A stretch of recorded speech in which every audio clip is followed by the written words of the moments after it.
All right, well, that's great. Now it's 7:02.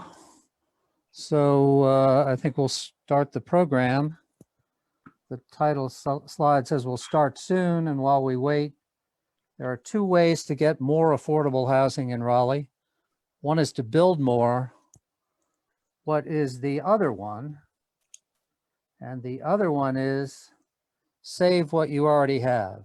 Save the naturally occurring affordable housing. And that's our topic tonight.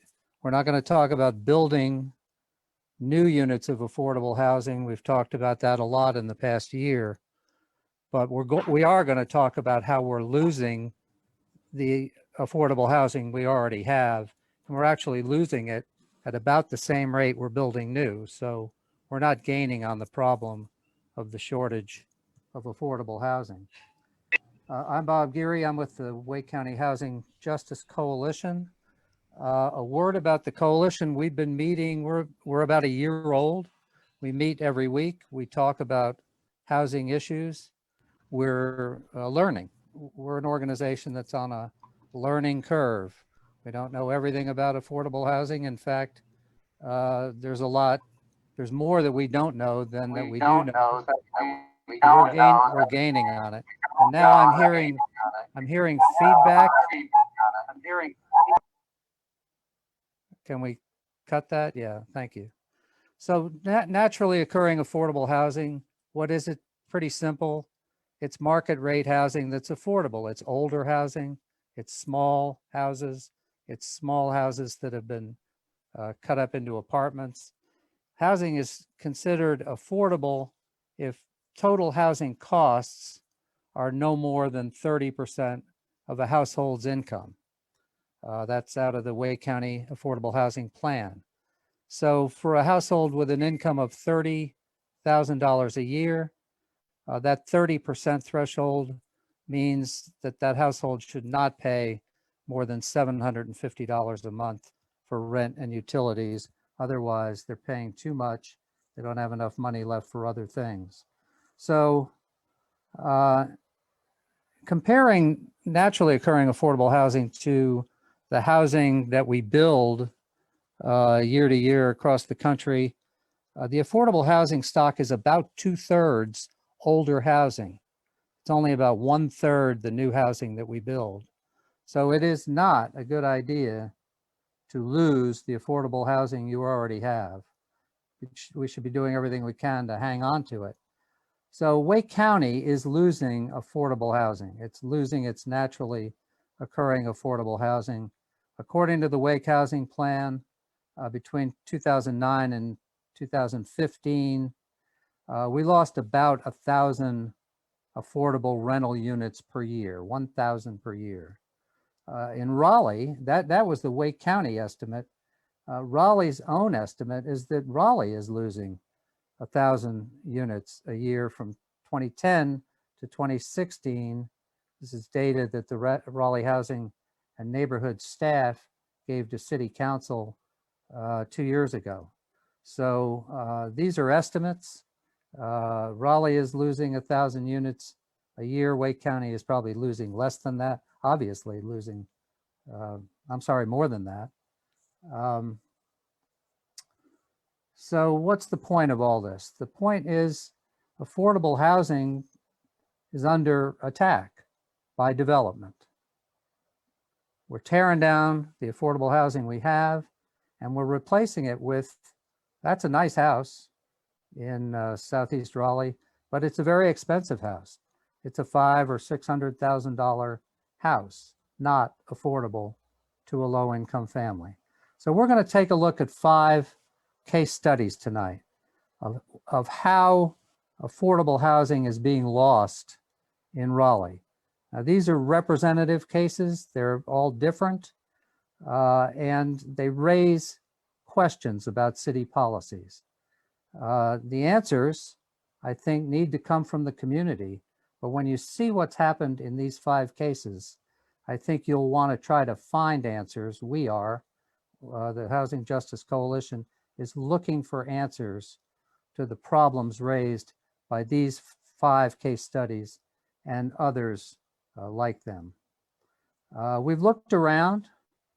There's an organization called LISC, issued a report in December 2020. I won't try to read you this small print here, but there are many local programs around the country trying to save naturally occurring affordable housing. And Raleigh needs to get busy and study them and do a better job. Cambridge, Massachusetts is one such case. They just created an overlay district to preserve the naturally occurring affordable housing that they have in older parts of Cambridge, and to forestall its replacement by expensive new development. Any new development, any upzoning of property in this overlay district has to be 100% affordable units. So that's what Cambridge, Massachusetts is doing to address their problem. They have a crisis of affordable housing, and in my opinion, Raleigh has a crisis in affordable housing as well. We've also talked about inclusionary zoning. This is simply a policy where the city would not upzone property unless the upzoning guaranteed that affordable units would be part of the new development. Raleigh briefly had such a policy prior to the last election. The current city council has eliminated it. Just speaking for myself, I think that was quite a bad move. I think we do need to learn from Cambridge and learn from other cities that are using inclusionary zoning as part of their arsenal to protect the affordable housing they have, and to assure that when new development comes in, at least some of it, and in case of Cambridge, all of it, is affordable. So there's some new research by Patrick Condon from Vancouver. Vancouver is a place where they, for many years, built a lot of high rises in Vancouver, and they thought the more high rises we build, the more the price of housing will go down. But in fact, Condon's research became increasingly obvious that adding supply in this way was not reducing, but was actually increasing the cost of housing, and had the perverse effect of raising the cost of all housing throughout the city. Why? Because land prices went up. The housing price didn't necessarily go up, but the cost of the land to build it on did go up. So Wake County Housing Justice Coalition's position is, number one, get serious. Let's ask some questions about what's going on. We've proposed to the city a moratorium on city-initiated teardowns.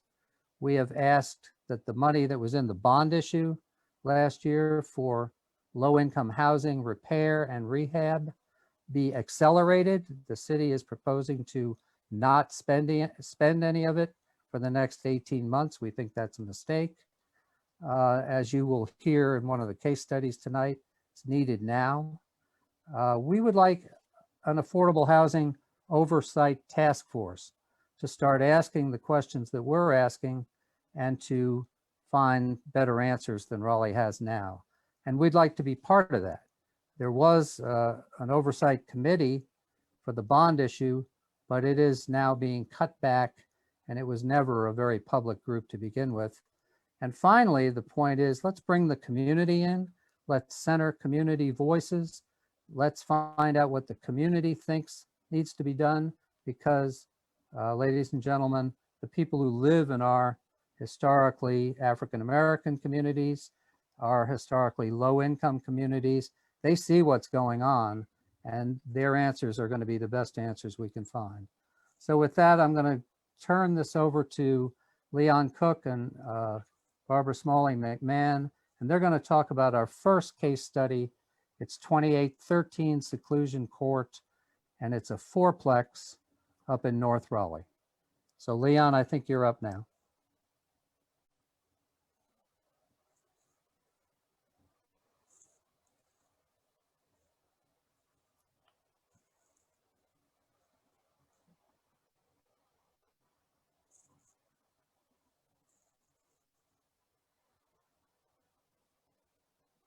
Sorry about that, I was on mute. Ah, 2813 Seclusion Court is a prime example of the City of Raleigh not maintaining the livability of naturally occurring affordable housing in its control. 2813 is a quadruplex of units which are part of 15 such units in the development. It is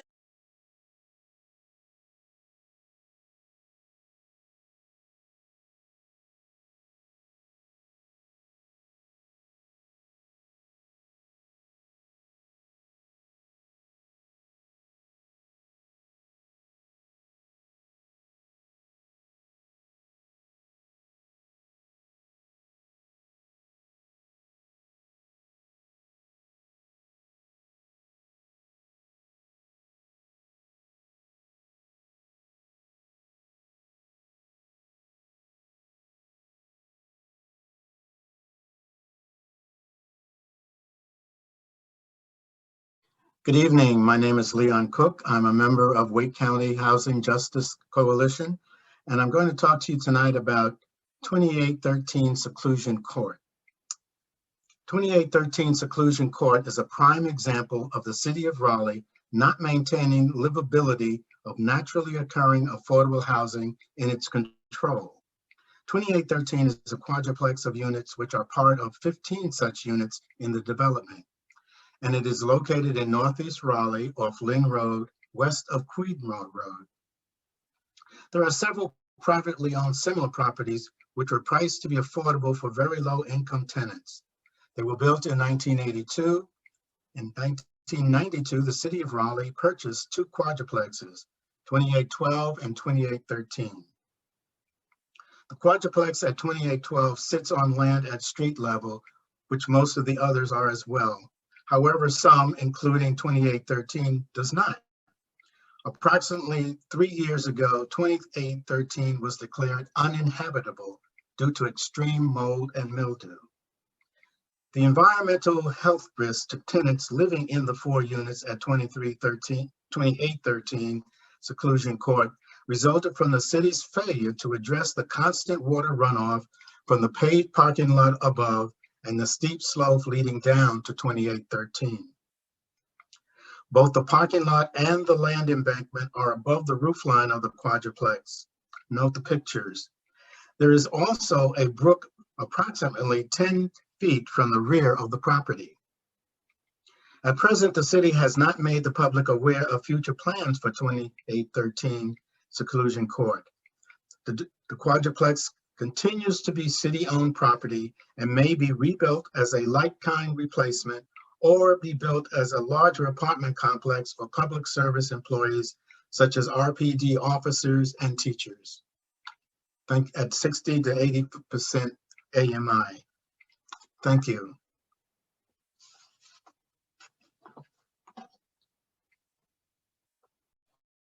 So I'm Barbara Smalley McMahon. I'm happy to be with you on this call tonight. I'll be addressing the discrepancies between the care of the property that Raleigh Housing and Neighborhoods has spelled out in their guidelines for demolition at 2813 Seclusion Court versus the care they took of the people while they lived there. On March 10, I attended a meeting that Raleigh Housing and Neighborhoods hosted on Zoom with contractors interested in bidding on the demolition project at 2813. A follow-up addendum was sent out in an email adding that all bids must include plans to protect the property from erosion.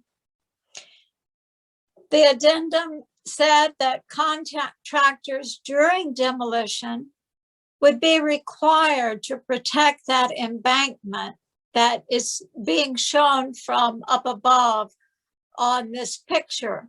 You see the housing is down below, flooding from the paved parking lot that Leon just mentioned would flow down that embankment and into the courtyard that the quadruplexes are pictured in there. I might mention too, there is an absolutely gorgeous tree birch tree in the middle of that property that many of us fell in love with Wake County Housing Justice Coalition when we were there earlier as a group together. In addition to requiring contractors to protect that embankment during demolition, if we'll switch to the backyard now, we're going to show you a picture of the moss in the backyard. The moss is absolutely gorgeous, but a problem with moss is that it has to have moisture to look that beautiful. And moisture is the problem at Seclusion Court. It was the problem at Seclusion Court that led to the displacement of all the residents who live there. The moisture increased the mold and mildew growing in the homes the people lived in. From what I've learned about online, those homes had cathedral ceilings, they had fireplaces, they had a separate unit for washer dryer in every individual dwelling. Those were ideal, beautiful places for people to live in a serene setting. So instead of the moss being what the city is asking the demolition crews to put back, of course they're not going to do that. They're requiring anybody who bids on this property to include in their bid the cost for seeding the property and growing thick, luscious green grass, requiring them to put down silt fencing until the seeds have germinated and grown into beautiful grass, so that the grass can be the protector from erosion rather than moss, which adds to the problem. So I want to talk right now about the concern we have for the people who lived at 2813 Seclusion Court. The people there very well would have suffered health problems from living in an environment with mold and mildew. It doesn't take much of a Google search to find out the multiple kinds of issues people can be left with, and they're not easy to get rid of. Problems like respiratory systems, like your respiratory system, digestive, reproductive, visual, neurological, and psychological systems in the makeup of who we are as human beings can be affected and are affected when you live in environments with mold and mildew. Has the city even followed the people? Do they know where these people were displaced to? Are they being helped financially to receive the medical care they need? There are consequences of failure to maintain property and to wait until it is so bad that you have to displace the people and tear it down. So what we would like from City Council is for them to step up their supervision of Larry Jarvis and the Department of Housing and Neighborhoods. They should have been supervised 3 years ago before this displacement even took place, because the place was, the setting there, the homes there were unsafe to live in. We want them to be requiring this housing and neighborhood department to do upkeep of the property inside and out, to make sure that mold and mildew doesn't even have a chance to grow, and that the people's health doesn't even have to be something they have to be worried about living in homes provided by the City of Raleigh. So we're asking for supervision from the City Council and Mayor Baldwin to oversee the maintaining low income, naturally occurring affordable housing in Raleigh, maintaining it so that the people are not displaced but can live there happy and healthy with their families. Thank you, and I'll turn it over to Leon.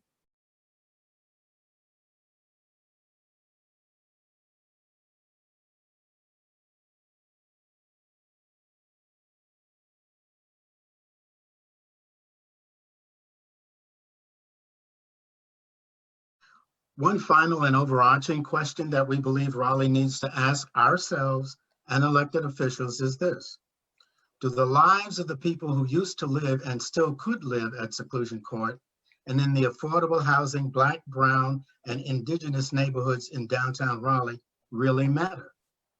Especially if affordable homes in need of being refurbished either have been or very likely soon will be demolished and replaced with market rate McMansions. Don't demolish the priceless, preserve. Thank you very much. Thank you. Bob, so you can pay attention to the slides in case we get hacked again. I'll start moderating. All right, Wanda Gilbert Coker is taking over for me. Wanda, take it away. Now, I think we work great. It's maybe one or two of them, but you know, it's several of us, so we're gonna win. Regardless, Okay, you great. know. Thanks, Wanda. Yes. But so yes, thank you all. Thank you, Leon. Thank you, Barbara, for speaking on 2813 Seclusion Court. We are going to move to another city-owned property, tear down. And if you ride by this property, you will be amazed that the city is talking about tearing down this property. I would love to move in it tomorrow. It is the cutest, and it's just on the nicest lot, and the city wants to tear it down. And so we're going to hear from Wanda Hunter because this is in her community, in her neighborhood. Wanda Hunter, please. Good evening. My name is Wanda Hunter, and I'm a member of the Wake County Housing Justice Coalition. And I'm also a resident in the East College Park community. 319 North Carver Street is in East College Park. It is a ranch style house that was built in the 1960s. This property has been owned by the city since 1997, and it was purchased at that time for $34,500. It is a 3-bedroom with a fireplace and a carport. It has 1,232 square feet. And it was an income restricted rental that was managed by Barker Realty.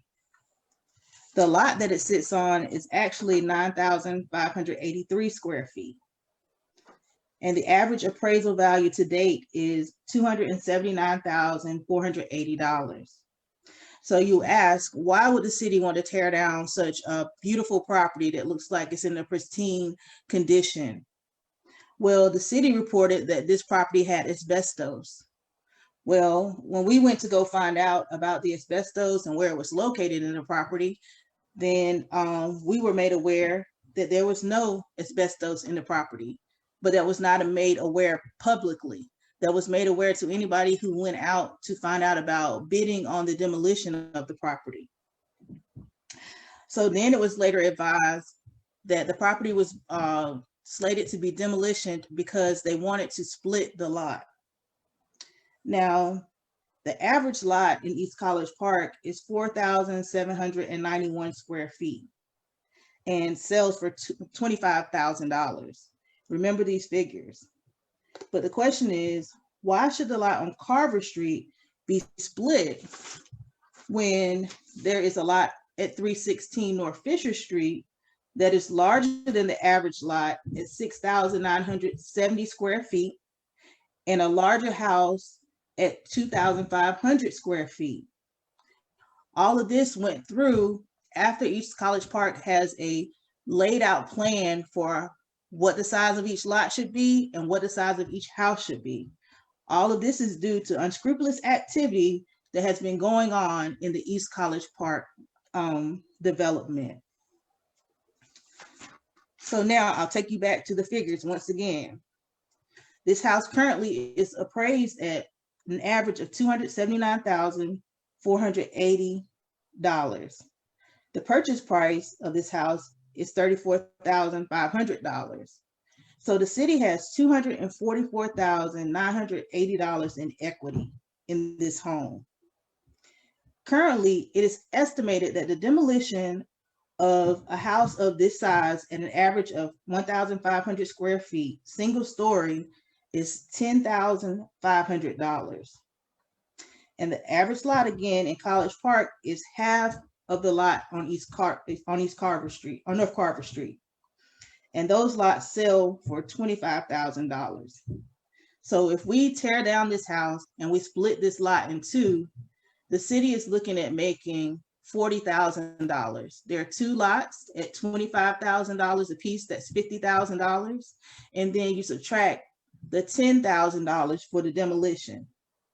So the city is willing to throw away over $200,000 in equity to gain $50,000 for the two lots where two $300 houses would then be built. Doesn't look like it makes a lot of sense to me. Sorry, 1 second. Someone's asking if we can go full view so that they can take a larger view of the properties. Yeah, I'd rather not do that because it's easier for me to manipulate the slides if I can see them. All right. Okay, so naturally occurring affordable housing, when torn down, eliminates housing for low-income and working-class families, and then is replaced by $300,000 homes, which the city then considers affordable. But the question still remains, affordable to who? Mm-hmm. When naturally occurring affordable housing is eliminated in areas that are slated to be affordable for first-time home buyers, it poses the risk of pricing these homeowners out. And when it is eliminated for $300,000 homes, they increase property values, which translate into tax increases and sometimes displacement of those on fixed income and working class individuals.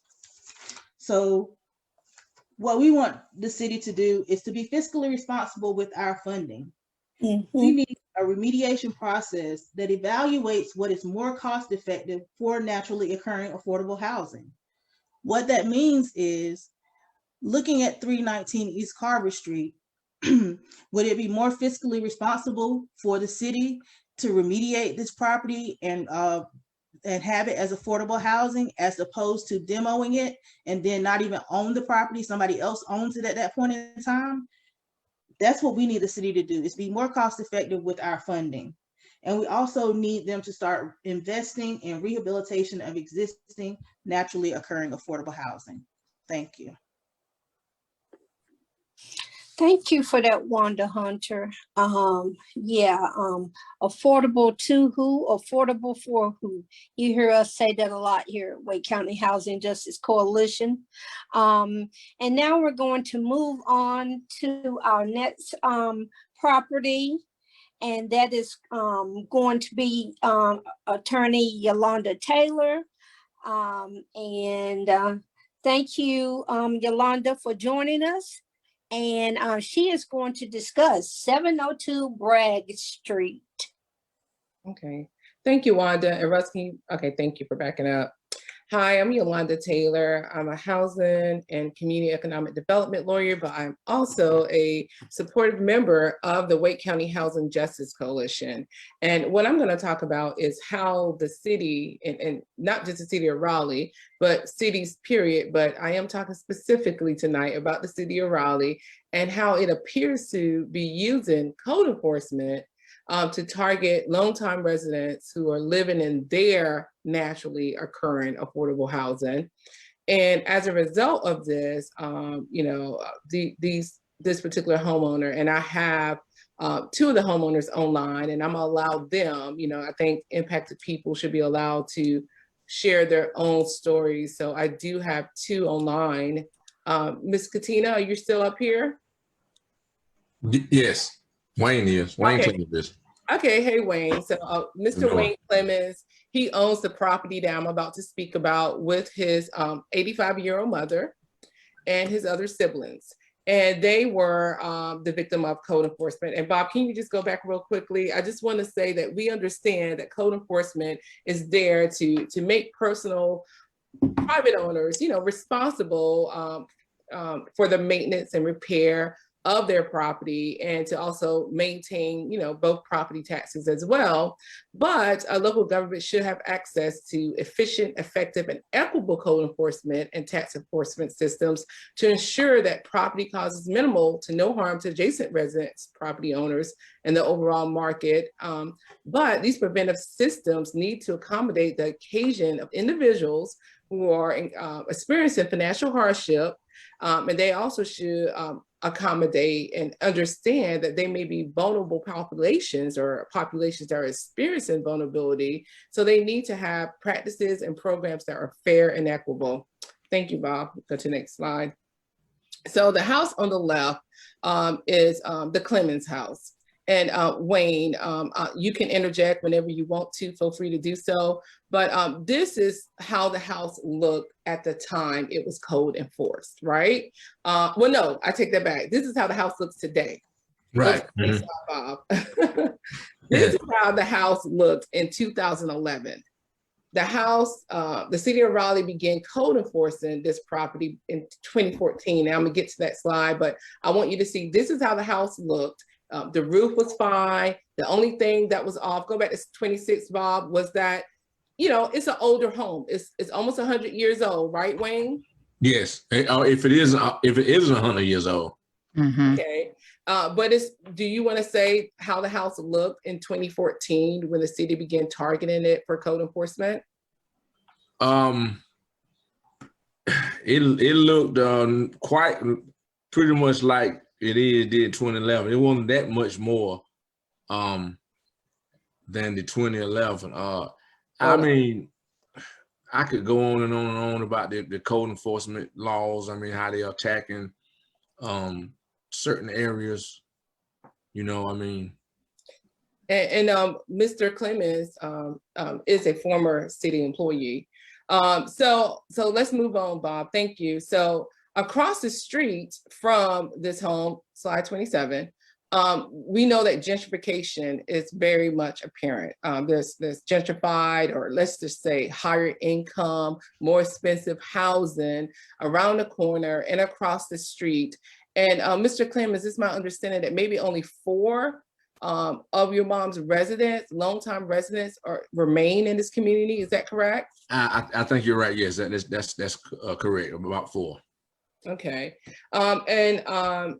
So this is what happened. You go to the next slide. Well, in 2020, the city, after it code enforced Ms. Clemens since 2014, it has since in October of 2020 issued a demolition notice.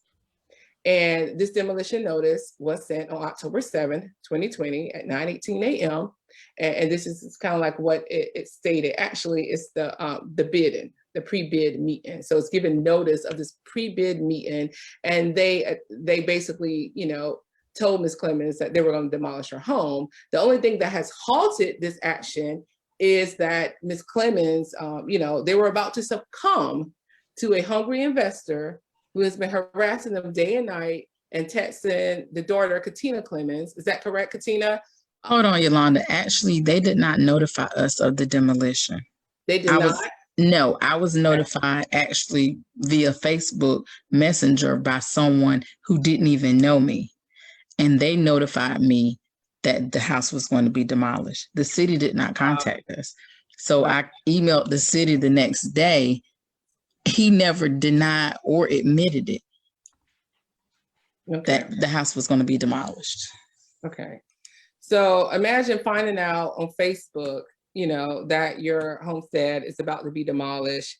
And this slide here that's still up, that was just the information that was contained in that pre-bid notice. But this next slide that you see here in 2014 was when they actually got the list of code enforcement violations, 11 pages. But if you would note, at the bottom here in bold, it says previous offenses to this notification. There were like 0 previous offenses. So all of a sudden in 2014, the city initiated this complaint. I spoke personally with the code enforcement department, and they told me this was not initiated by a neighbor that thought Ms. Clemens' home was an eyesore. This was initiated by a code enforcement officer driving by and initiating this complaint. And since 2014, you know, these initial fines of $325 were fine, but since then, there has been $100 per day since 2014 fined against Ms. Clemens, who is 85 years old. She is on fixed income. And so, you know, her and her children attempt to find funding, right? That's the first thing you're gonna do. Like, what can I do? You know, my house is being code enforced. You know, the previous 12 months, we were not being harassed, but all of a sudden this code enforcement officer driving by and looking at it from the outside decided to code enforce me. And they were unable to get help. Anything you want to say, Wayne or Katina? No, everything you're saying is true. You know, I just want to say that there was letters. You know, my mom being elderly, I had to have a meeting. I think with Chris Boyd. I think I met him when I was working there, and cuffed the letter. I think my mom, by her being elderly, I think she was hiding the letters. And you know, and the way I really found out what was going on was through them. Because I didn't, I like I said, she was hiding letters, and by the time we was really gonna try to do something, the city already had like a 2-year, you know, jump on us of trying to do anything. So it was like, you know, it was kind of hard. It was very hard, basically hard, very hard.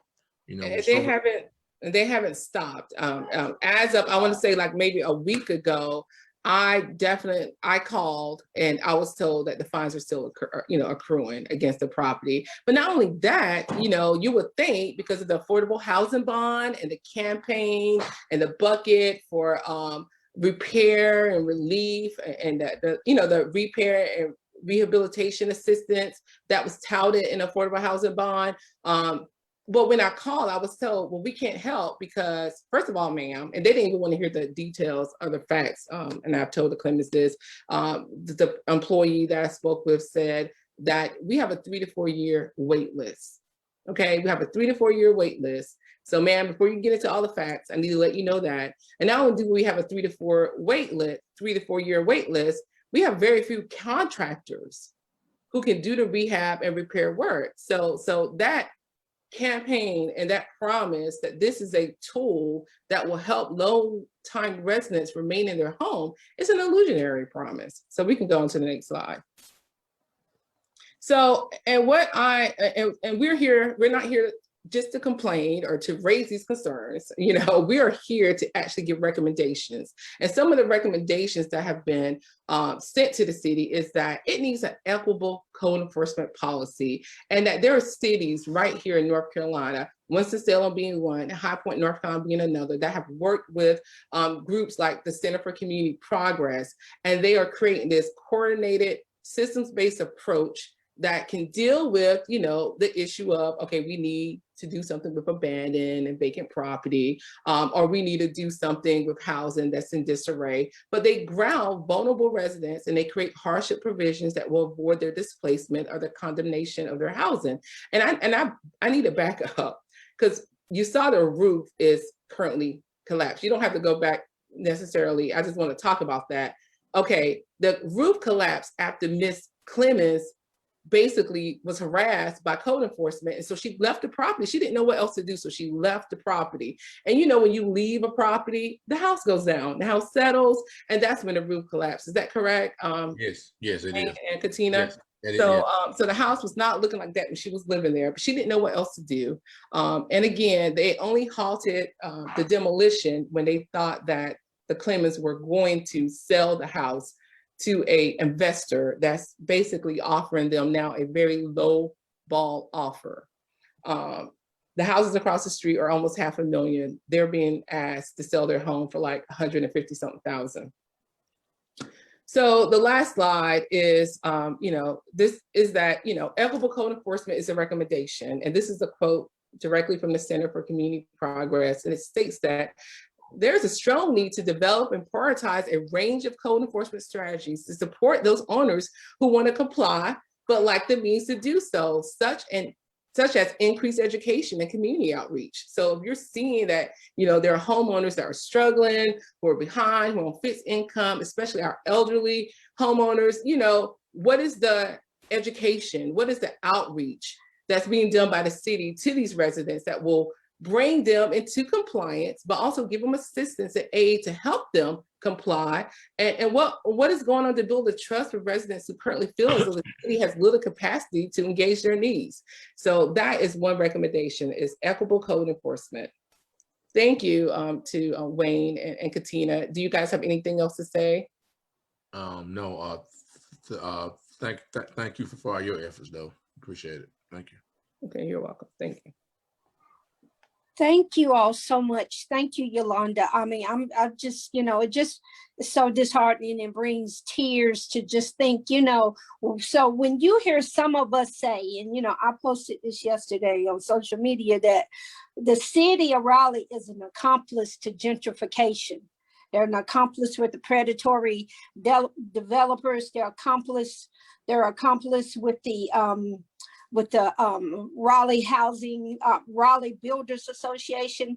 I mean, all these people working together to cleanse out of particular neighborhoods for gentrification, for the purpose of ensuring that neighborhoods look the way they want them to look, and they no longer have any resemblance of what they used to look like.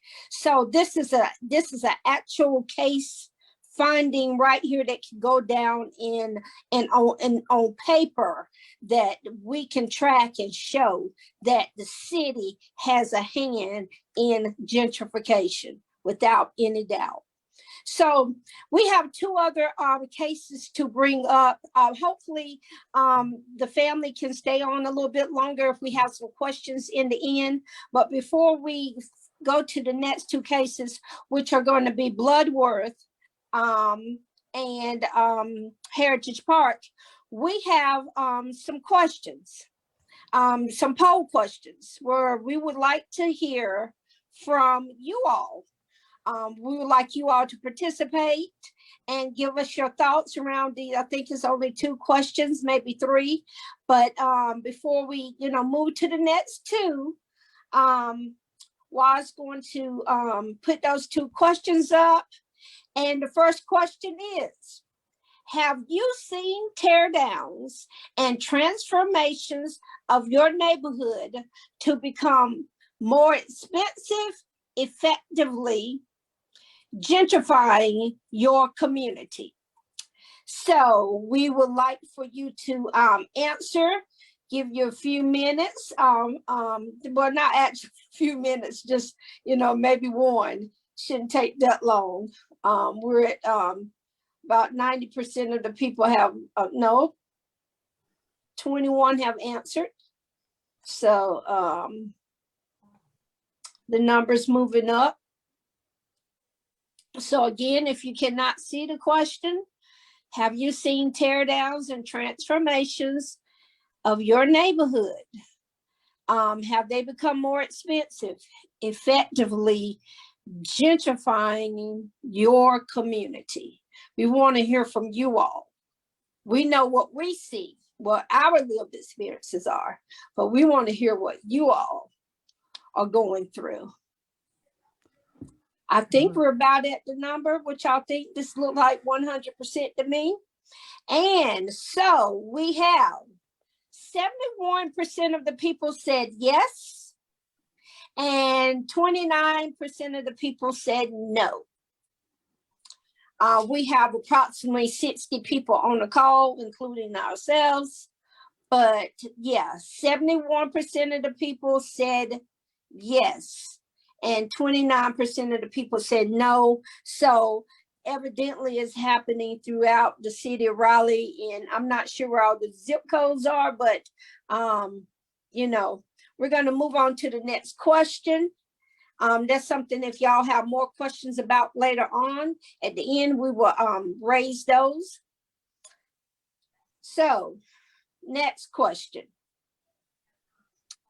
Do you feel that you can comfortably pay all of your bills, mortgage, rent, and still have money left over?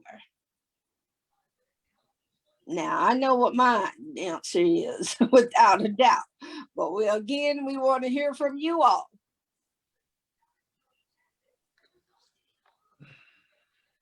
This one is going really fast compared to the other one. I think people already kind of know their status.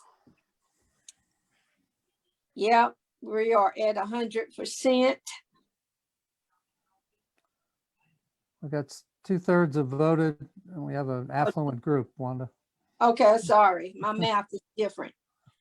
I'm on some of that Steve Harvey math.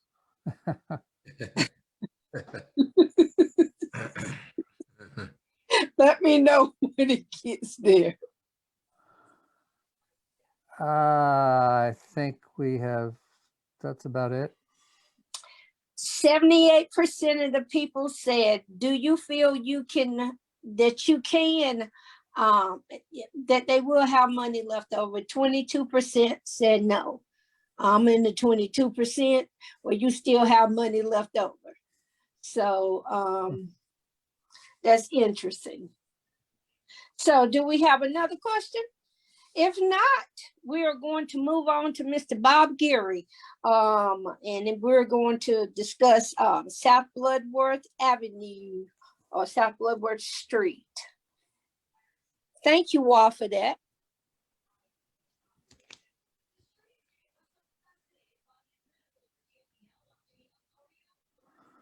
Okay.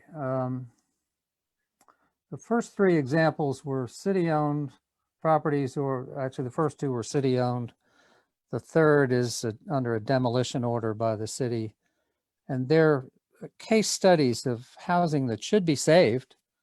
Nothing wrong with that housing before the city got involved. And now it's ready to be removed, destroyed, and replaced with gentrified housing. And you've seen pictures of that. And you don't have to see pictures. Drive over to Southeast Raleigh or parts of Southwest Raleigh, and the teardowns are replete, and the replacement with $500,000 houses, $600,000 houses, $700,000 houses is well along. So this is a little bit different case. This is a rezoning case on South Bloodworth Avenue. The three buildings that you can see there, red brick house that had been converted at some point to office space, I'm told. The house in the middle is a duplex, and the house on the right was a single family house at one time and later a rental house. So potentially that's about a half dozen housing rental units. A developer has bought them. He wants to tear them down.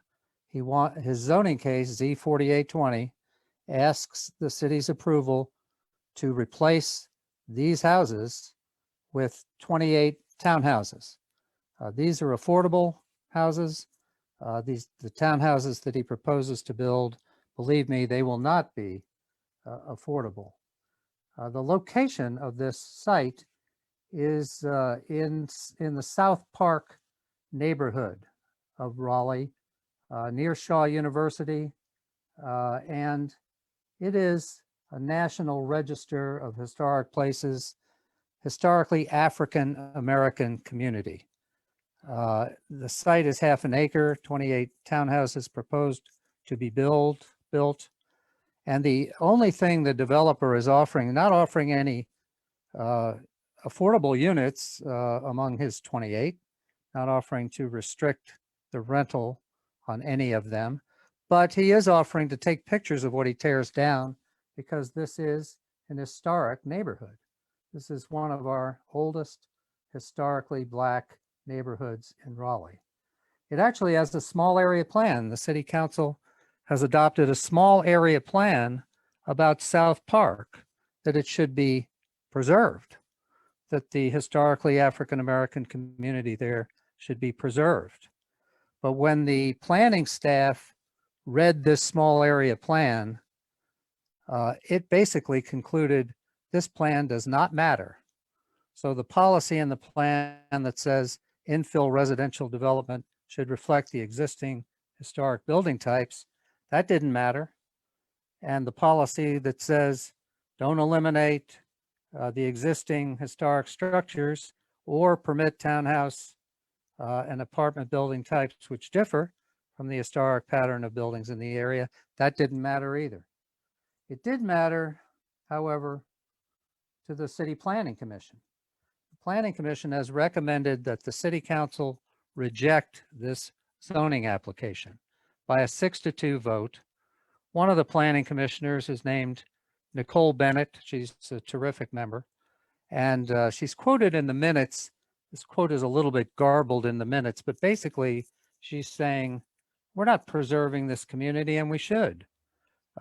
It's not in keeping with the spirit of the community to approve this townhouse development with pictures instead of actually trying to preserve the community itself. This case goes to City Council next Tuesday. The public hearing is at 7 p.m. If you want to testify on this case, you have to call the city clerk's office. The number is at the bottom of this slide, or go to the website, and then I'll make it easy, but you can find how to sign up to testify. But these zoning cases have become very perfunctory for our city council as currently constituted. I predict this will be rubber stamp approved. Each side will get 8 minutes. So the applicant will have 8 minutes. And then if neighbors or residents or people on this call want to oppose this rezoning, they'll get a total of 8 minutes combined. And if you want to speak, you have to sign up by this Friday at 5 o'clock. This case, I think, is all too typical of what's happening in Raleigh. We don't want to keep our existing affordable housing. We have no policies that we care about. We have some policies in the comp plan that suggest that we ought to do that, but they are routinely ignored. And the city council prefers that somebody come in and add density. Density is what the city council wants. 28 units here instead of 6, expensive units instead of inexpensive for the tax base, and so that the developers can profit. That's fine, I guess, as a matter of fiscal policy for the city, but we are systematically pushing low-income people out of the city, and in this case, out of one of our oldest historically African-American communities. It is, in my opinion, a shame. So I'm done with that. Wanda, back to you. And she's going to talk about Heritage Park, I think. Yes, thank you for that, Bob. You know, the city seems to be so interested in density, so are many other developers, and I'm sure that it's density puts money in their pockets, but density does not provide equity. It does not provide racial equity. We're looking at these 3 houses here that Bob has up. That's a possible 5 families who are going to be pushed out, who could have some affordable place to live. Like Bob said, once those new places are built, those 5 families are not going to be able to afford to stay there. That's called racial capitalism.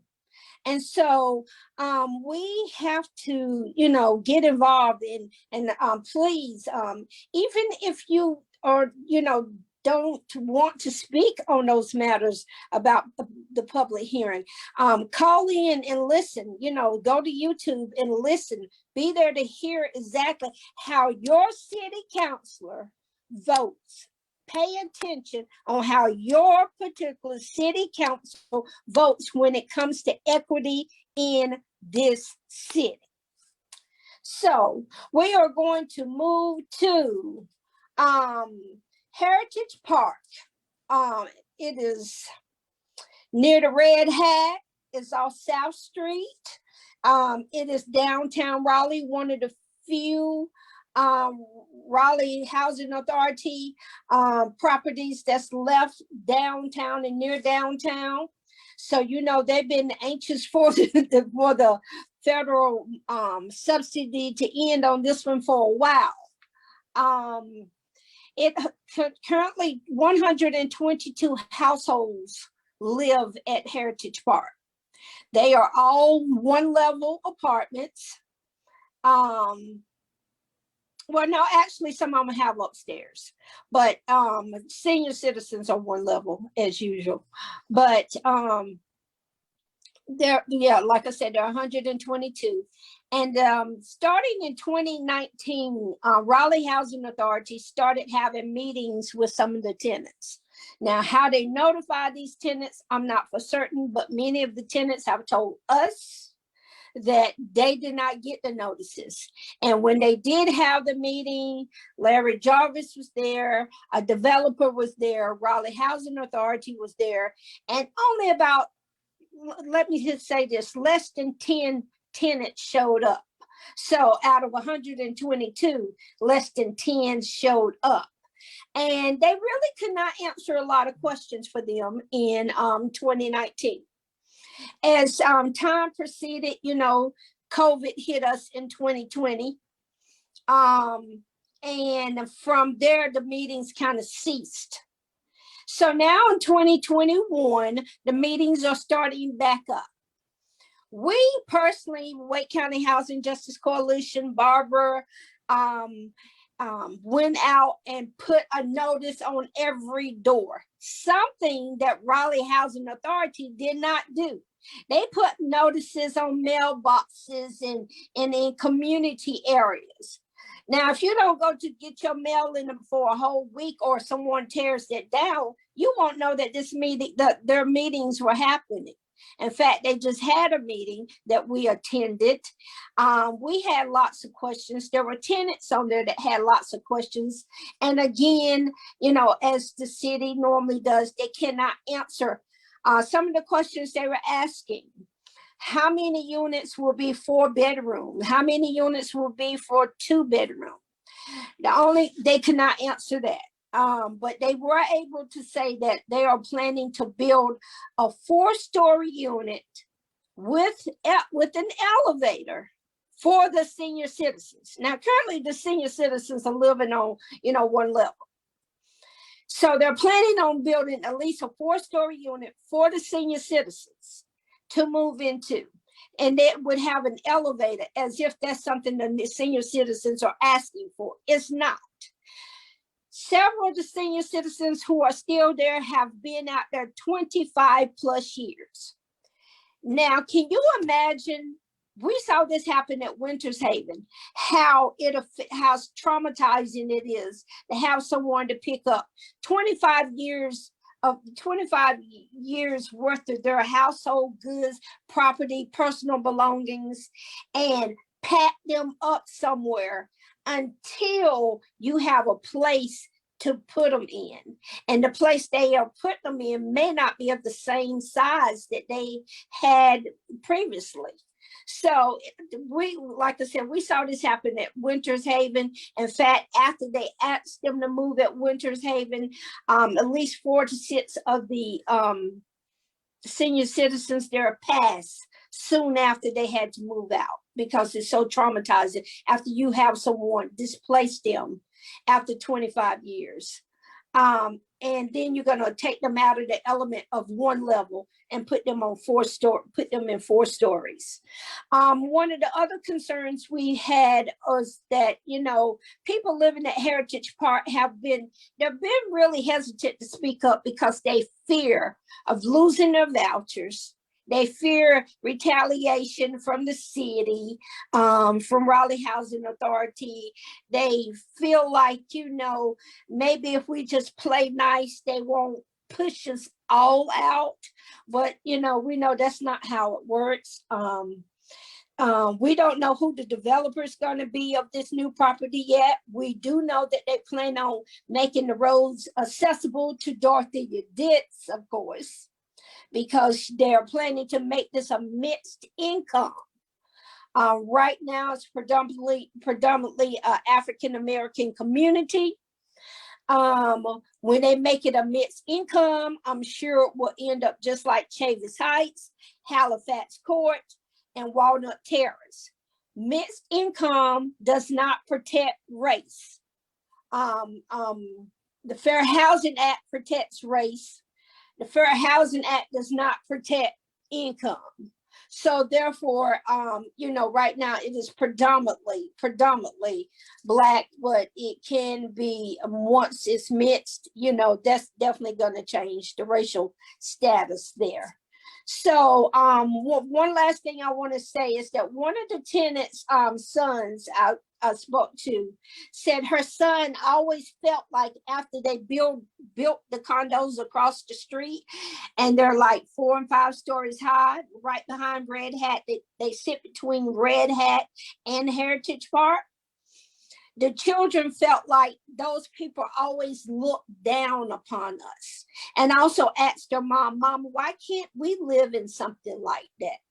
As if where they're living was not safe, sustainable for them. But when you throw these luxury things in front of these children's faces, they're gonna want to know, how can we obtain it? You know, and it may be something illegal or maybe something legal, but throwing that in a person's face who's already been disenfranchised, you know, that's again gentrification. So we have come to the end of the cases that we have planned for tonight. Now we know throughout the city of Raleigh, there are other properties, teardowns, that are taking place. If you all are aware of any, please drop them in the notes. Because what we want to propose to the city, our recommendations to the city of Raleigh, and we hope you join us with this, is a moratorium on city-initiated teardowns. Now, we know we can't necessarily do anything with these private predatory developers, but the city, that's our tax dollars. That's federal money, state money, local money. We can have a say-so on how that money is spent. So we want the city to implement a moratorium. And also we want new funding for the low-income housing repair and rehab. You know, there's the penny for housing money. If somebody knows where that penny for housing money is and can track it down, please let us know, because we're still researching who has that money in their pockets, because apparently the people who need it are not getting it. But our taxes, we're paying for it through our taxes. We want to create an affordable housing oversight task force. You know what's funny? We kind of started this organization, this group, out of the need of having a voice, because they refused to let us as community members on the task force when it came to the affordable housing bond. Adamantly refused. No good reason. Just that, you know, one of the reasons that we were told is that they would have to bring us up to date. They would have to educate us. That's the word they use, right, Wanda Honda? They would have to educate us on different housing policies, as if, you know, and honestly, I feel like I know more about housing policies than my own city councilor. And then the last one is bring the community in. We want to center the community voices. If you know people that are living in these communities that are being gentrified, that they have teardowns, that they have the word displacement, people living in the hotels that have been displaced or living out in Nightdale because they cannot afford to live in Raleigh anymore and have been displaced due to the city tearing down properties or being able to no longer afford to stay here. We're asking you to have them to contact us. We have an email address. We're on Twitter, we're on social media. But we want to grow the voices and empower the voices and build power with those who are most impacted.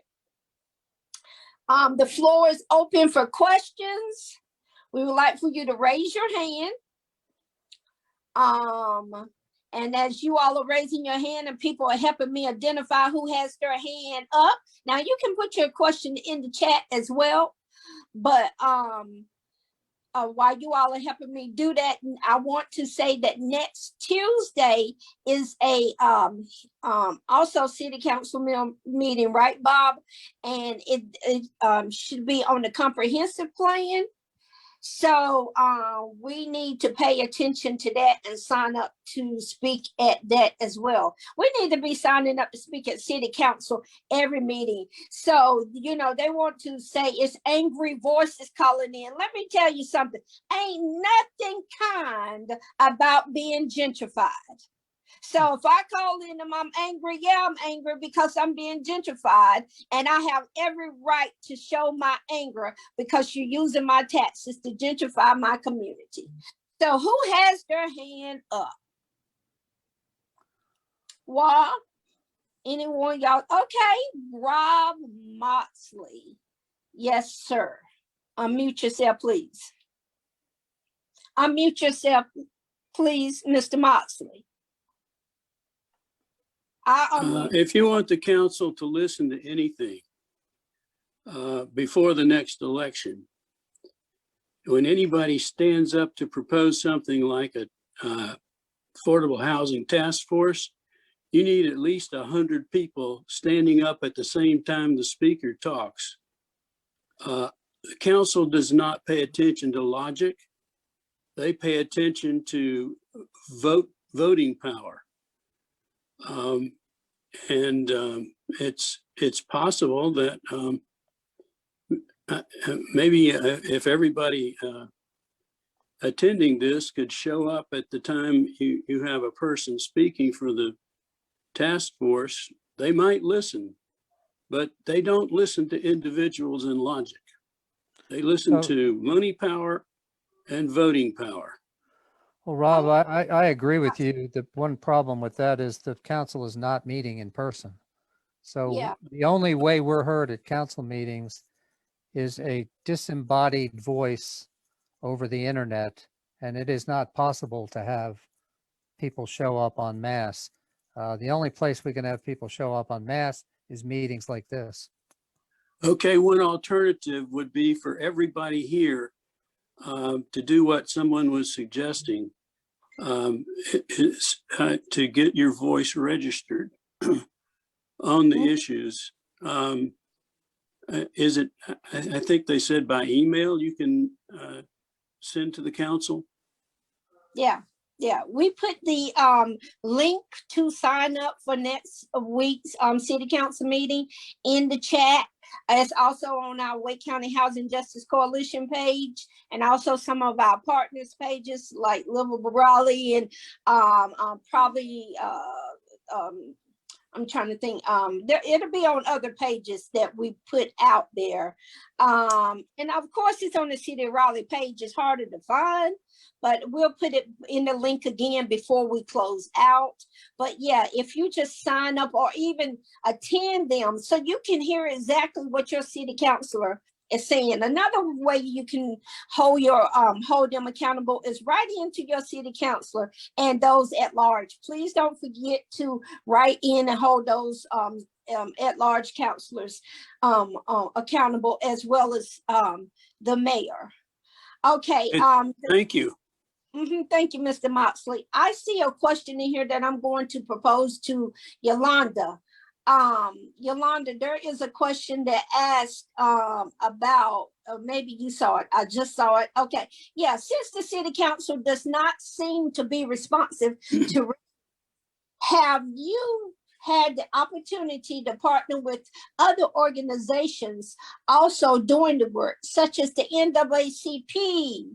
The question is jumping, it's moving away from me. Or is it NAACP or ACLU?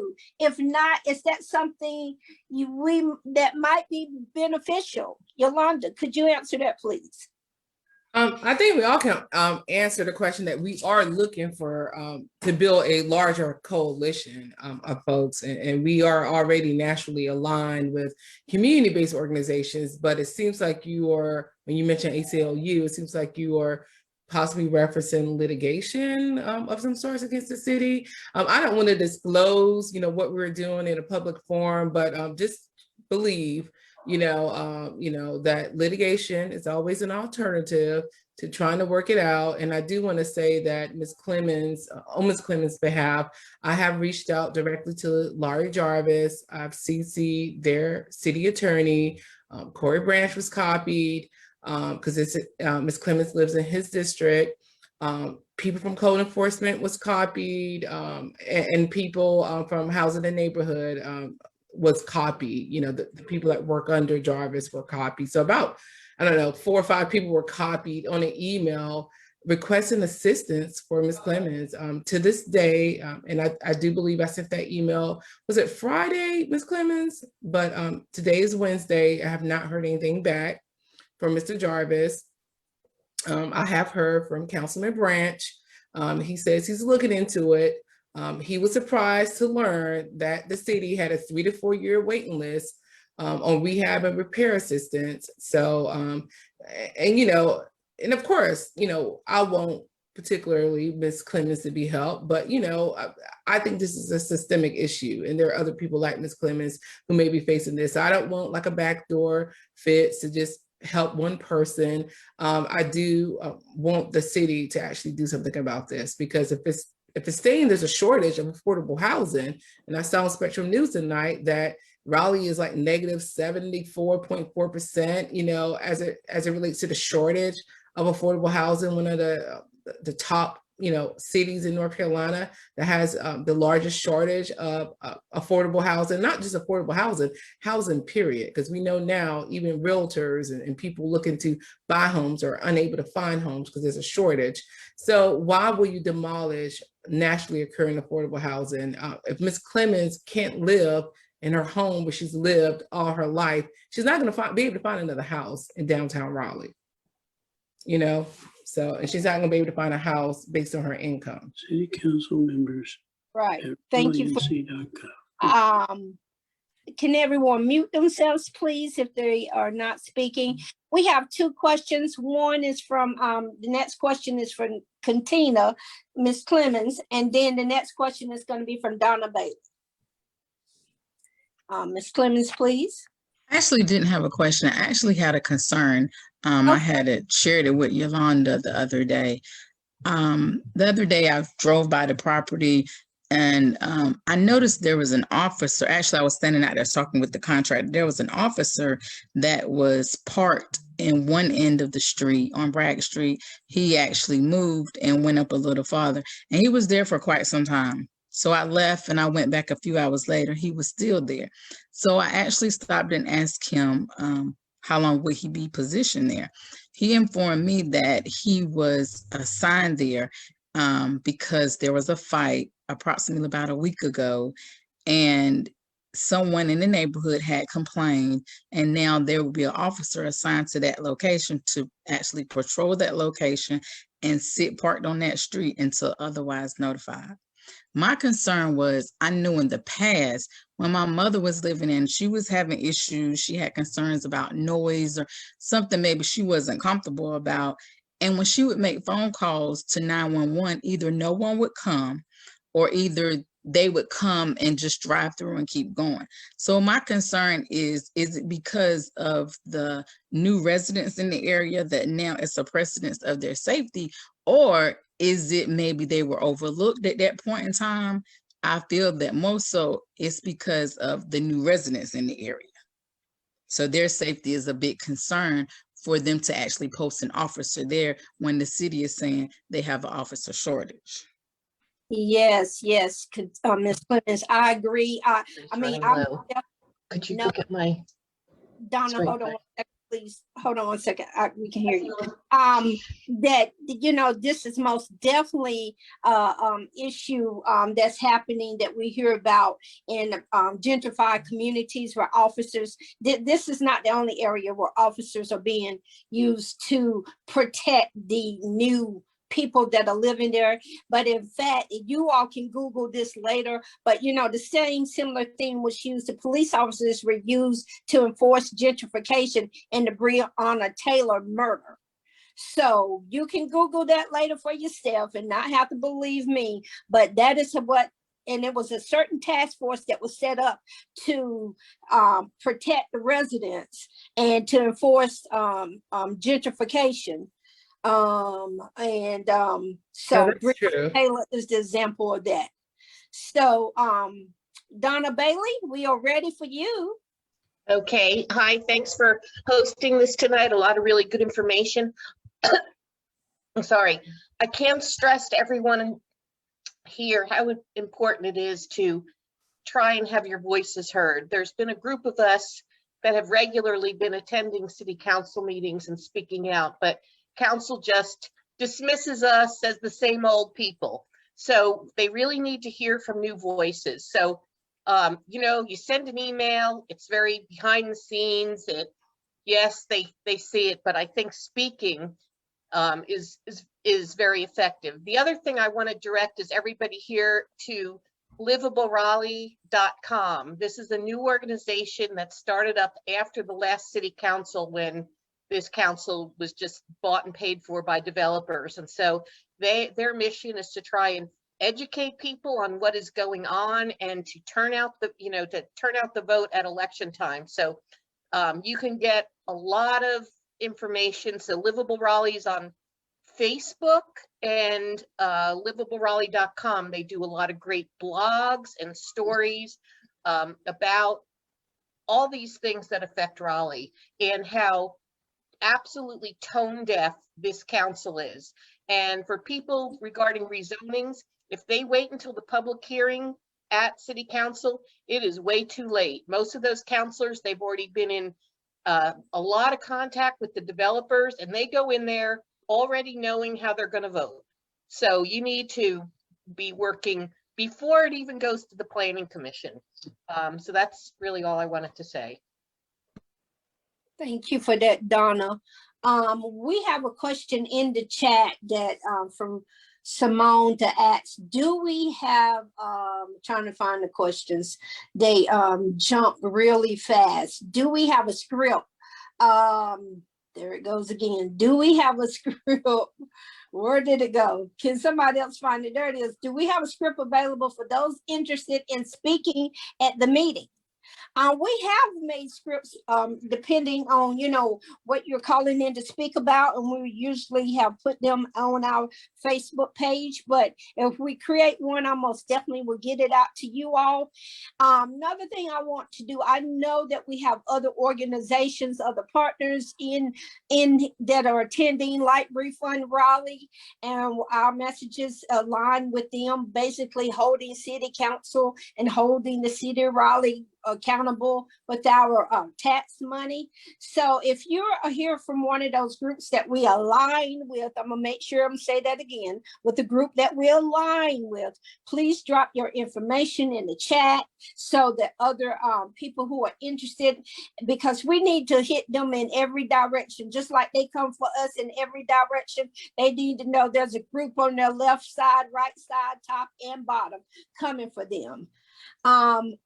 Is there another question? I know Rosa, you're here. I know you had a comment that you wanted to make.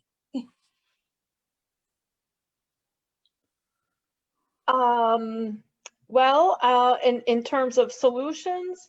Yes. Okay, I think that there's a lot of stuff that's already, you know, been done and tried in other places, like Yolanda was talking about. I just find it, having worked with Black farmers in the Pigford case and Hispanic farmers in the Hispanic and women's discrimination claims, I just found that, you know, that's a really good place for us to look at in terms of how do you right these wrongs. I mean, we need to acknowledge that the city, not only the city, but the county, the state, and the federal government have all played a role in creating the inequity in housing access. And so, you know, they really need to have an active role in protecting housing affordability. And one of the things is that the housing that gets lost, you know, once you lose the land, you know, you can't build a house in the air. So we really need to think about ways to make sure that there are land grants that establish So we can establish a land base that can only be utilized for affordable housing. And affordable housing is really a subjective thing, because just like what's happening over there on Bragg Street, as gentrifiers move in, now the cost of housing changes, and also the income, the average median income, the AMI, also goes up, because as you bring in more people that make more money and dispossess more people that make less money, it's going to be that there's going to be much more higher priced housing in Raleigh. But that won't make it unaffordable. It will make it affordable to the new wave of people that are pushing out the people who have been living here for decades. So, you know, the moratoriums and the ways that we can, go to the city and the county and say, no, this needs to be protected, because this didn't just happen overnight. I mean, even federal laws like the Federal Housing Act from 1934, created things like redlining, which only guaranteed federally backed loans to whites and legally refused loans to blacks.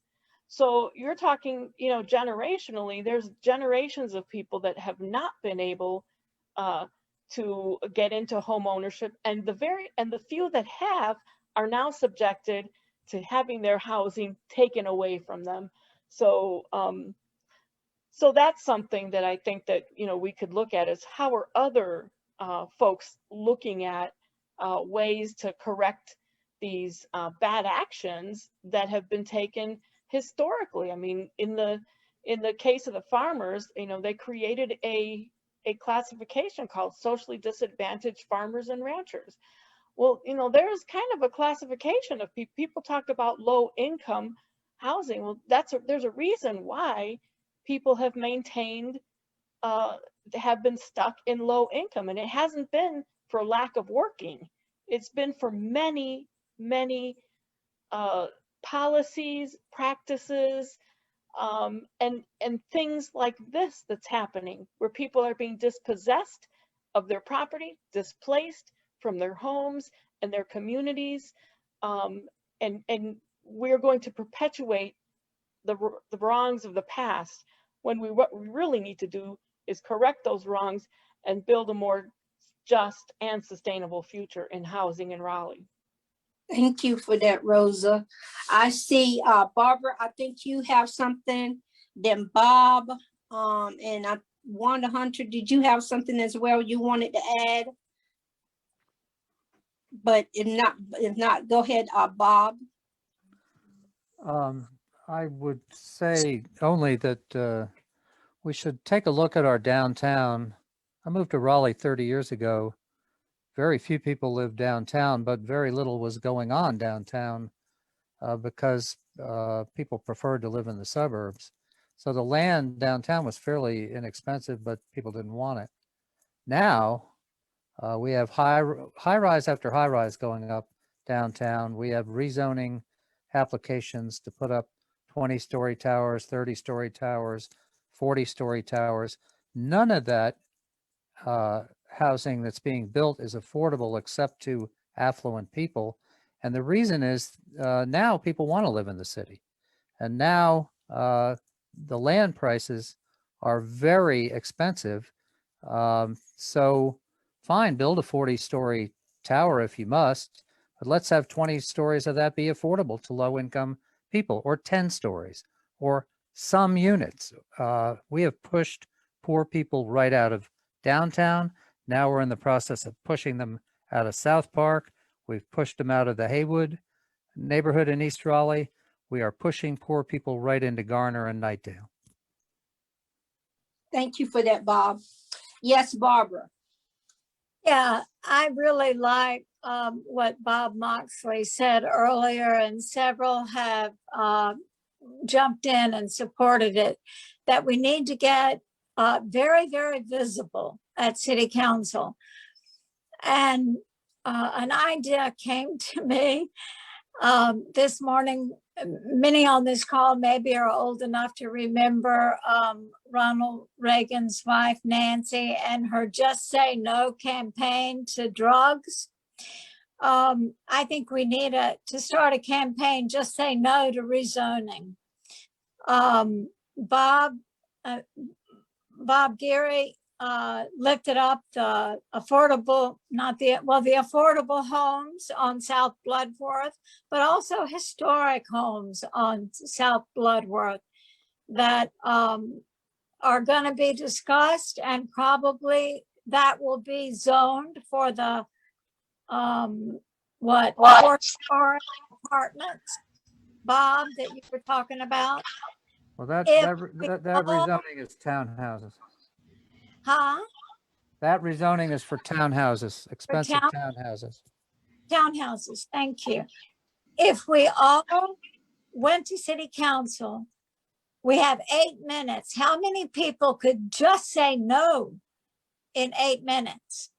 If we had all of us on this call on city council's meeting next Tuesday, and all we did was we're all speaking for 5 seconds to rezoning for townhouses on South Bloodworth. And we stood up and we said, I say no, I say no, I say no. You're right, Bob Moxley. City council listens when the people threaten. There's so many people that they know they're in threat of being kicked out of office. So that's what I have to say. So speaking of being kicked out of office, someone asked when the elections will be. Who does someone from the organization from Wake County Housing Justice Coalition want to speak on that? I mean, I can briefly say that, that it seems with the State Board of Elections that the elections are going to be pushed back. But even if they're going to be pushed back, or if they're going to be in 2021 or 2022, we, the people, have the power. We need to use our voices every opportunity we get as it warms up and we can be outside, and those who have gotten their shots and those who wear their mask, and we can show up in safe places and have events, even though they won't let us into city council to have speak. We can go down and have events in front of city council. And the more we organize and mobilize our voices, and they see the voting power and see that we have people who are going to run against them, who are interested in protecting the community and hearing from the citizens and making sure that the citizens are engaged, I'm sure they're going to change some things just to win, but that does not mean that they, you can look at their past records to determine where their hearts truly are. Wanda Hunter, I didn't know if you were over here and wanted to say something, but I see some comments in the chat. One of them is around the land trust, and how land trust preserve land for affordable houses. So that we're going to have eventually an event around land trust. But again, we're going to go back to those demands, and we're going to put something together. Like I said, the housing, what is the thing called? I mentioned it earlier, the consolidated plan. Yeah, that is coming up to speak, to have a public hearing on, and many of us need to show up and speak on that. First of all, we need to take time to examine it, okay? So if you go online and download it, but we will also put a link to it on the Wake County Housing Justice Coalition Facebook page, and take time to read it and examine it. So you'll see some of the things we're talking about, align the gentrification, how they spell it out in the consolidated plan. Yes, Miss Wanda Hunter. Yeah, I'm laughing because I got a message from somebody about my house in gentrifying East College Park. But I'm not even going to go into that. What I'm going to talk about is the elections, and yes, about the elections for this year and next year. Yes, thank you, Wanda. The elections for if there are districted areas, those elections will be held in 2022. But then there are areas that are not districted, like Apex, Wendell, Zebulon, and those are slated to still happen in the fall. So right now, there's still a lot of other variables that are in play right now about whether counties will decide based on the municipalities in that particular county. If the majority of them are districted, will they take the whole county and just move the whole county's elections to the spring instead of having them in the fall, due to them needing to rely on some of the census data? Now, in reference to the person who said, how do I live in this gentrified house, pink and purple, Mr. Grissom? I don't have a problem with living in a pink and purple house. Number one, when I found out about East College Park, I had no intention of being a homeowner. It was an opportunity that was placed before me, and I came from Raleigh North. I lived in subsidized housing for 7 years. When I found my way and made my way to becoming a homeowner, when I repaired my credit, when I did what I needed to do for self-sustainability as a working class individual, I allowed my 7-year-old daughter to choose which color she wanted her house to be, because that was something that my parents were not able to do for me.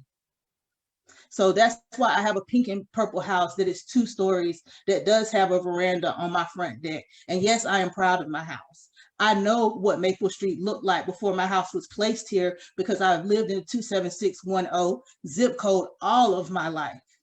I am one of the people that have made it out. I am one of the people that have not become a statistic of not being able to make it up through upward mobility. I am one of the stories that can encourage other women who are single, who have children, who have lived in subsidized housing, that can encourage them that where they are right now is not their destination. That's what my story is. And that's why I advocate every day. That's why I pump the pavement every day. That's why I walked around East College Park handing out flyers the couple of days and talk to people about naturally occurring affordable housing. Not just because I have made it and I have a house, but because they also deserve the same thing. So when you have a problem with what my house looks like, know my story before you come for me. Thank you. Word. And I don't know, that really makes no sense. College Park is a historically Black community. How is she gentrifying? It makes no sense. You need to go talk to those gentrifiers who got Black Lives Matter signs in their yards. Go knock on their door and ask them why they there. Okay, so, but now I think that was the last question. But before we leave, we're going to go back to we got Helen Tart, Wanda. Oh, I'm sorry, Miss Helen. She's had her hand up for a while, so. I apologize, Miss Helen. Yes. This is a crazy idea, but I think that we should see if we can get a restraining order against the city council after October, so they can't pass any more rezonings. Ooh, I love that, Miss Helen Tart. Yeah, I mean, because it doesn't matter how many people vote, because they're stuck. They've got, until spring. They're going to vote for the rezonings for the developers. That's right. And so, I mean, I'd do it now, but I don't think we have any grounds. But it seems like that's something that you could talk to ACLU about, because it doesn't matter how many people vote if we're not going to be allowed to vote until next November, until November a year from now. I love that direct action. I love that. I am down for that. I am, and I'll, if there's anything I can do to make that happen. I'm all for it.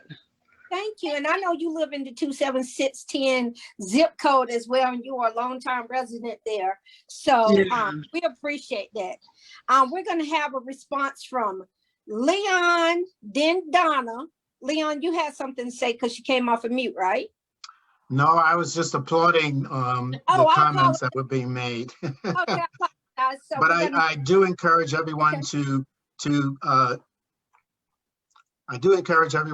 attend the city council meetings and express your thoughts on it, because this council needs to be removed. Yes, yes, yes. Come on, y'all. All right, Ms. Donna. I want to say one last thing. I know we're all trying to end and land this No, go plane, ahead. but to Katina's thought and to what someone else has put in the chat, and I don't know what happened. When I was trying to shut down the zombie bombers, I lost the ability to type on my Mac keyboard. So if anyone knows how to restore that function, let me know. I'm gonna have to research it tonight.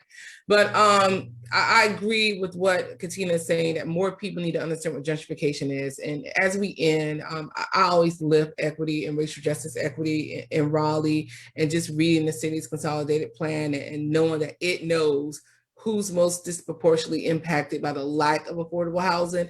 It states that it's African-American people, and it does that to HUD in order to receive funding for low to moderate income people. But I also want to mention, a lot of people in the community have been hurt by the mayor's comments to WRAL, in which she described that, there was issues with Southeast Raleigh, and that all that she can mention was crime. And, we posted something like that about that.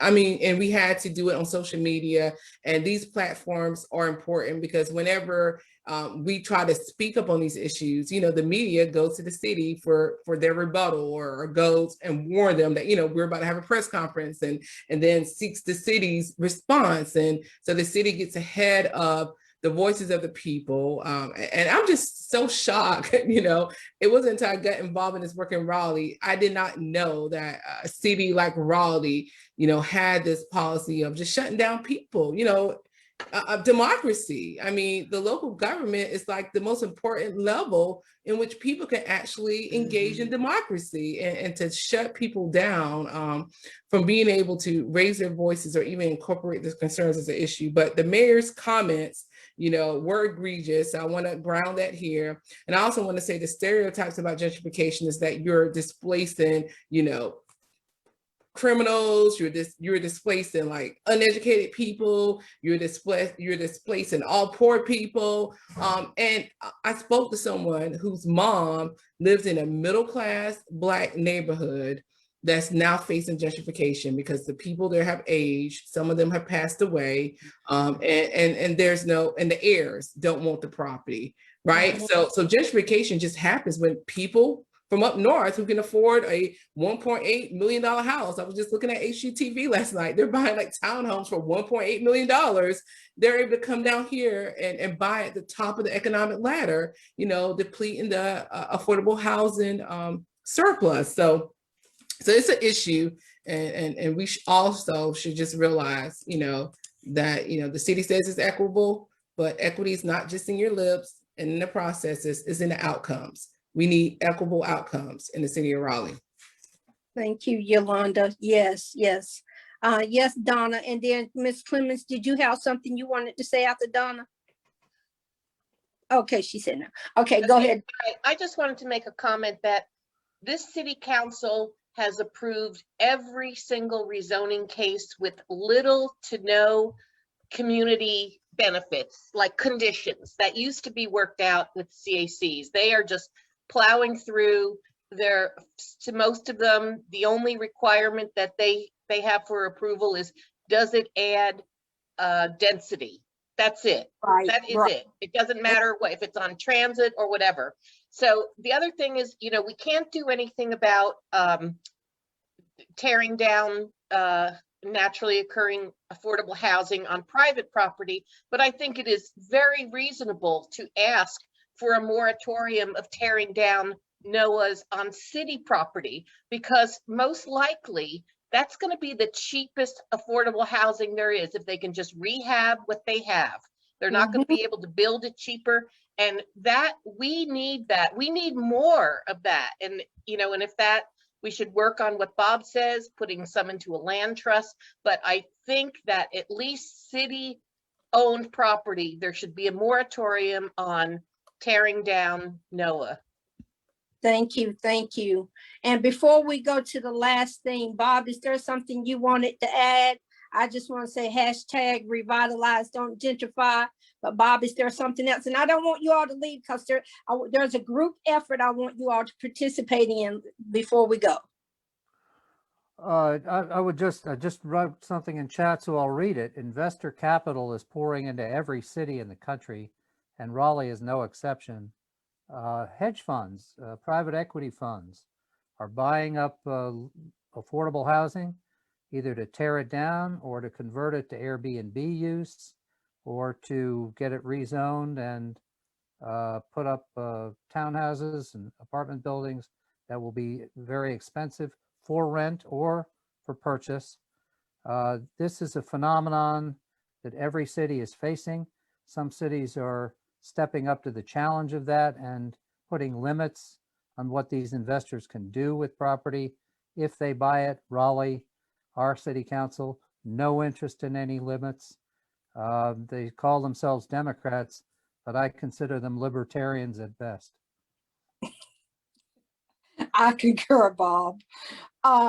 And could you put up those 4 demands, please? Now, we're going to put these demands in the script. Give us a little time because all of us volunteer and we got 500 other jobs that we do too, but we're going to put these in the script. And since we have you all's email addresses, we're going to email them out to you, but we're also going to post them on our Wake County Housing Justice Coalition Facebook page, Twitter, all of Instagram, all of that. And please remember to sign up to speak for regarding the consolidated plan. First of all, and we're going to put on our Facebook page and social media pages the link to the consolidated plan. Please take the time to read through it. It may be a little bit boring, or just skip to the parts that you're interested in. But understand the mindset of the city councilors, city planners, city of Raleigh that we're dealing with. But this is what I want all of us to do. I want all of us to come off of mute. Now this time and the other time we say mute yourself. But this time we want you to freely come off of mute. Everybody. Well, Bob, I need you to go back to the I can't see it. Maybe you can. You want me to put this? All right. Yeah, fly back up and everybody come off of mute, please. Now, I want us together in sync. We're going to build power tonight with our voices. We are going to read these positions together, just as if we were downtown Raleigh, just as if we were at City Council, as Mr. Moxley or someone says, stand up, and we stand behind the speakers, and as those speakers speak. So, so we would like to, I want you all to read with me. When I say 1, 2, 3, we're going to read together. Pause, read the next one. Can everyone see the positions? Yes. Yes. If not, just follow us with your energy. Okay. 1, 2, 3. Moratorium. Tear down. Number 2. New funding now.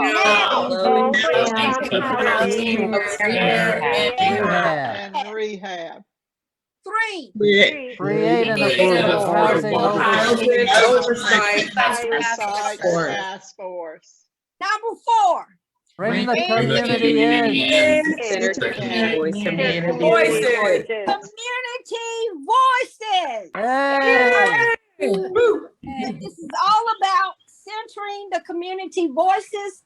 And guess what, y'all? We beat those Zoom bombers, did we not? We did.